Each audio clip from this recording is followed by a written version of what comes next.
Okay, so today we're going to be learning about World War One all the way to the roaring 20s.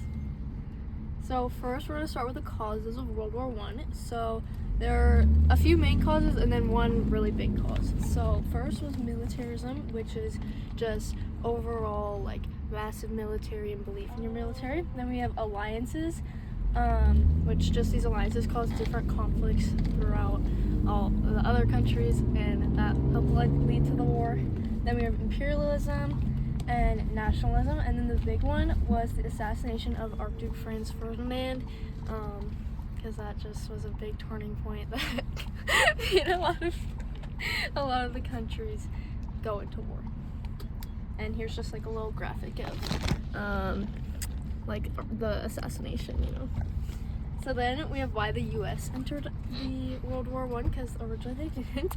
So first was German submarine warfare, and this was kind of like, I feel like, the really big reason that they came into the war, because it just directly threatened American lives. So that's why we wanted to go into the war, to protect our Americans.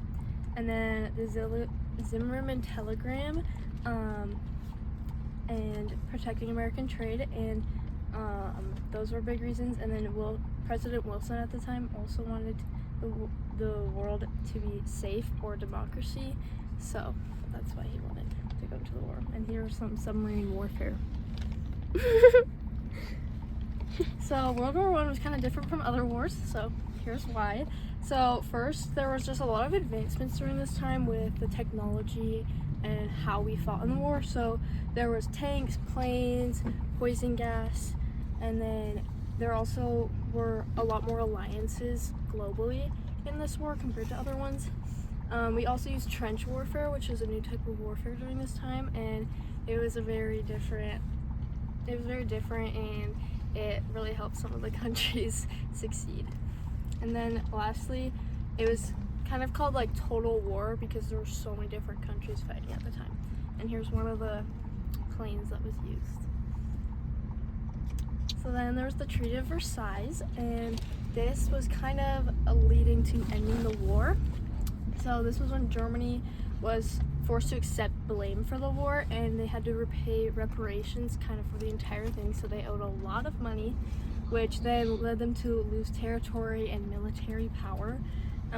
And then the League of Nations happened. The U.S. didn't join it at this time, but that was a huge part of it. And the Treaty of Versailles kind of just set the stage for the rise of Hitler, and then for the end of the war. And here's the signing of the Treaty of Versailles. So then we have the Red Scare and xenophobia. So this was just the fear of communism after Russian Revolution, and Palmer raids targeted radicals, and there was suspicion of immigrants during this time, and the Ku Klux Klan expanded, and there were many groups that were targeted. And then Sacco and Vanzetti also showed prejudice during this time. And then here's just like a Ku Klux Klan march, which were really common as well. So the business of America is business. So basically, this is just showing that the government supported big businesses during this time. There was the stock market boom during this time, and there was mass production. So the Ford assembly line was created, advertising grew, and overall, like, there was a lot more people buying goods, there was a lot more goods being made, which just really expanded our economy. And here's the Ford assembly line in action. So then we have the Volstead Act and Prohibition. So the Volstead Act enforced the 18th Amendment, which banned alcohol, which then was taken away with another amendment, but that was what it was at the time. Organized crime grew during this time, and a lot of people suspect that was because of the 18th Amendment. And there's just a really big cultural divide between wets and dries, so places that allowed alcohol and didn't. So here is some prohibition agents dumping alcohol because they thought it was really bad. Then we have the Scopes monkey trial. So this was where John Scopes was charged for teaching evolution, and there was a clash between science and religion, and that's kind of why the trial happened. and it was Darrow versus Bryan in court, and this is just a huge symbol of the 1920s cultural conflict because there were a lot of different trials that were like this. So here's the Scopes trial, just like in action. So what made the 1920s roar? They're called the Roaring 20s. So there was the Jazz Age, the Harlem Renaissance, flappers were common then. There was more radio, movies, celebrity culture. There was just a lot of like advancement in our culture. So there were new cars, new sports stars like Babe Ruth.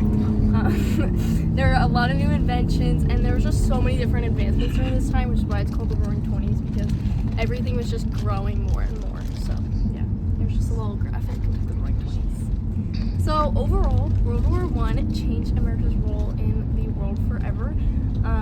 Culture, politics, and society just very quickly transformed, and we really evolved as a country. And the era overall just set up major changes for our future and the world that we have today. So, yeah, that's my presentation. Yay!